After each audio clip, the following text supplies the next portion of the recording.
Founder cycle capital भी मेरे साथ जुड़ गए हैं। अंशुल, बहुत बहुत स्वागत है आपका। तो क्लियरली हम इस तरह के बाजार में सतर्क रहने की सलाह दे रहे हैं निवेशकों को, और अभी एक सवाल का जवाब दिया जहां पर पीएसयू बैंकिंग में एसबीआई पसंद है अविनाश जी को। प्राइवेट बैंकिंग काउंटर्स में आपको क्या लगता है, क्योंकि हमने एक रनअप देखा पूरे पीएससी सेक्टर में और क्लियरली पीएसयू बैंकिंग में अच्छा खासा मोमेंटम कल के सत्र में, लेकिन आज अगर मुझे प्राइवेट बैंकिंग में से कुछ पसंद करना हो आपके लिहाज से इन टर्म्स ऑफ वैल्यूएशन और मौका, तो आप किस पर नजर बनाकर रखेंगे?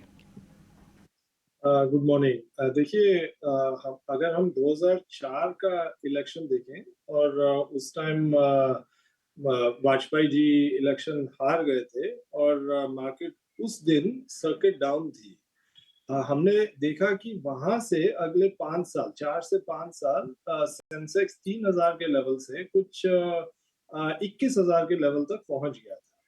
और वो इस वजह से हुआ क्योंकि अर्निंग्स ग्रोथ जो कि इकोनॉमी में मोमेंटम था वाजपेयी जी के रहते रहते, वो अर्निंग्स मोमेंटम चलता रहा अगले 3 से 5 साल।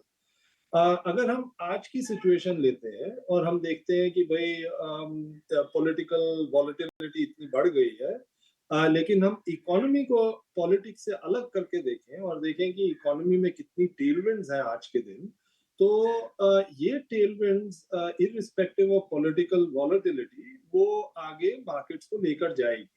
और जहां आपने पूछा प्राइवेट सेक्टर बैंक्स, मैं कहूंगा सिर्फ प्राइवेट सेक्टर बैंक्स नहीं, जो भी क्वालिटी नेम्स है जो कि आप वॉलेटिलिटी को बेयर करके होल्ड कर सकते हैं 3 से 5 साल के लिए, सबको आपको धीरे धीरे अपने भाव पे कंसिडर करना चाहिए। वैसे भी इस सिचुएशन में अगर आप देखिए एनडीए का नंबर हाफ वे मार्क से ऊपर ही है, ऑफ कोर्स बीजेपी का नंबर नीचे है, लेकिन जो इनका अंदेशा था कि इतने इनकी सीट्स आएंगी वो नहीं आई। इस वजह से वॉलेटिलिटी मार्केट्स में इस समय हो रही है, लेकिन कंटिन्यूटी इन ऑल लाइकलीहुड रहेगी, एक पॉलिटिकल कंटिन्यूटी, और उस वजह से इकोनॉमी को भी जो स्ट्रेंथ मिलती थी आज तक और जो एक्सपेक्टेड थी वो आगे चल के भी रहनी चाहिए। ठीक है अंशुल भाई, एक छोटी सी चीज़ आपसे और है। मान लीजिए अब जो भी मैंडेट आ रहा है वो उतना स्ट्रांग तो नहीं आ रहा, जो एक छवि थी पहले सरकार की उसको हल्का सा डेंट तो पहुंचेगा ही, इसमें तो कोई दो राय नहीं है ना, इसमें तो कोई डिबेट भी नहीं है। अब जो नंबर है वो तो सबके सामने ही है। हो सकता है वो सरकार ना भी आए, हाँ मेरे को ऐसा पता नहीं है, मेरे को लगता है 1 बजे तक ऐसे कुछ नंबर बन जाए कि वो ना भी बनाने की स्थिति में आए। लेकिन मान लीजिए जो भी आता है तो एक किस्म से ना एक स्ट्रांग फुट होल्ड हमारा चेंज हो जाएगा। हम क्लीन स्वीप करके आते थे, पूरी फुल फ्लैज गवर्नमेंट लाते थे, अभी थोड़ा फ्रैक्चर्ड मैंडेट आ रहा है। तो इससे ग्लोबली हमारे इंडिया पे और हमारी इकोनॉमी पे कितना फ़र्क पड़ेगा सर, एफआईज के पॉइंट ऑफ व्यू से, हमारी सोच पे, हमारी पॉलिसीज़ पे, हमारी पोजीशनिंग पे इन द ग्लोबल मार्केट्स में? देखिए डिप्पू भाई, हमारे वैसे भी एफआईआईज ने ऑफ लेट काफी पैसा मार्केट से निकाला है और सब शॉर्ट थे इस मार्केट पे इलेक्शन से एक दिन पहले भी, इलेक्शन रिजल्ट से भी और इलेक्शन से।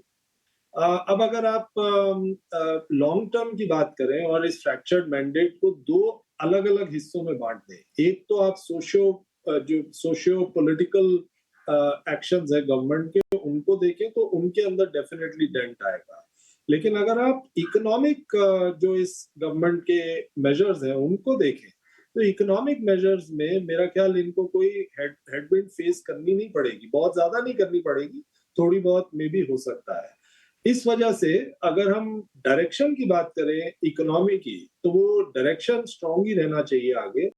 और at the end of the day कोई भी इन्वेस्टर हो, चाहे वो फॉरेन इंस्टीट्यूशनल इन्वेस्टर हो चाहे डोमेस्टिक हो, वो ग्रोथ को चेज करता है, स्टेबिलिटी को चेज करता है।